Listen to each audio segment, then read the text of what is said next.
Greetings and welcome. I am Lord Falconis, and today we are going to talk about reincarnation, specifically New Age reincarnation and what happens when you reincarnate. We are going to be taking a look at a video done by a guy named the Autistic Mystic on TikTok, and we're going to see what he has to say about reincarnation. And with that, here we go. 3 things you agreed to before being born.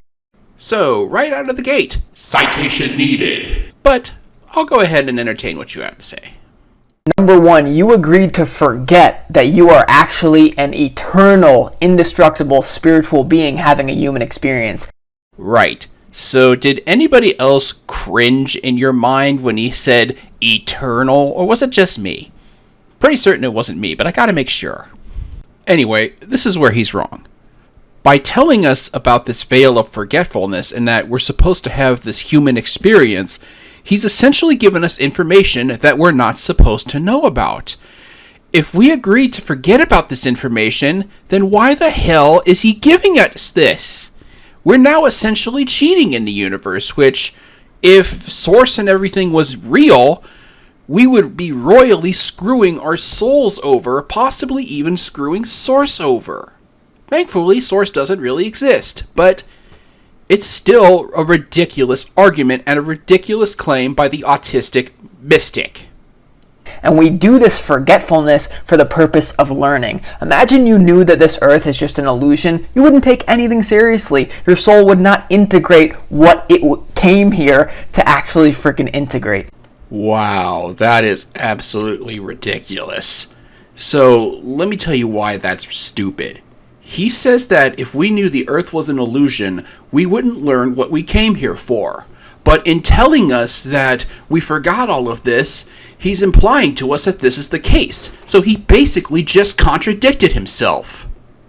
Number 2, you agreed to a certain purpose in life or a certain theme. It's kind of like going down a hallway. You can walk down the hallway, you can crawl down the hallway, you can sprint down the hallway, but that hallway you will go down. You will go down. Clearly, Mr. Mystic is a graduate of the William Shatner School of Public Speaking.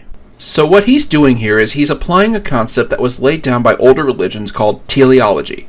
Teleology, according to the Oxford Dictionary, is the explanation of phenomena in terms of the purpose they serve rather than the cause by which they arise. In layman's terms, things are here for a reason and not just because they randomly showed up.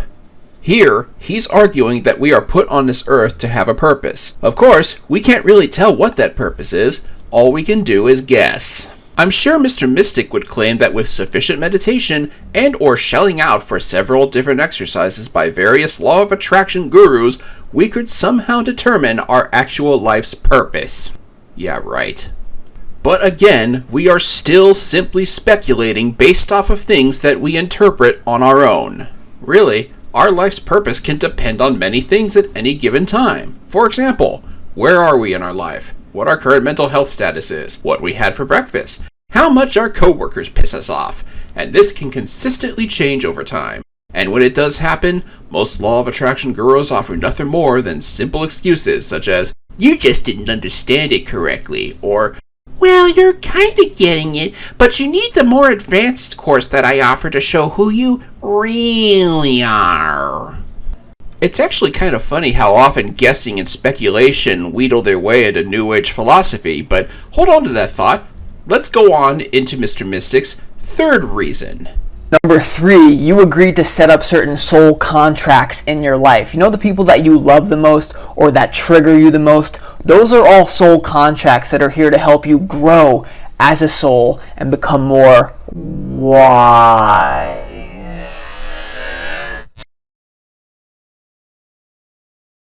Okay, just making a confession here. I'm the one who stretched out the wise here. Because he's clearly anything but. Now, as a response to this whole soul contract concept, I've got 2 things. One, again, all we have is just vague, ambiguous speculation on whether or not we're supposed to meet these people and why they are. And for my second reason, I'm going to use myself as an example. Mr. Mystic, you obviously came up with this. You want people to believe you, but now your message somehow showed up on my lap. So according to you, you were fated to cross paths with me, a skeptic. A skeptic that doesn't believe a word of what you just said. A skeptic that thinks you are completely and utterly wrong. And the question that I have for you, Mr. Mystic, is this. What in your soul contract made it so that you and I had to meet? Because clearly, I am going to gain nothing from you, and you will gain nothing from me interacting with your work. Which probably proves that life clearly has no purpose. Oh, one more thing before I take off, Mr. Mystic. I really hope that you have Teal Swan's permission to use her frequency paintings in your TikToks, because I don't think that she would be very happy that you're using her work without her permission. But that's just going to be between you and her, because I'm not really a big fan of her either. So, ta-ta!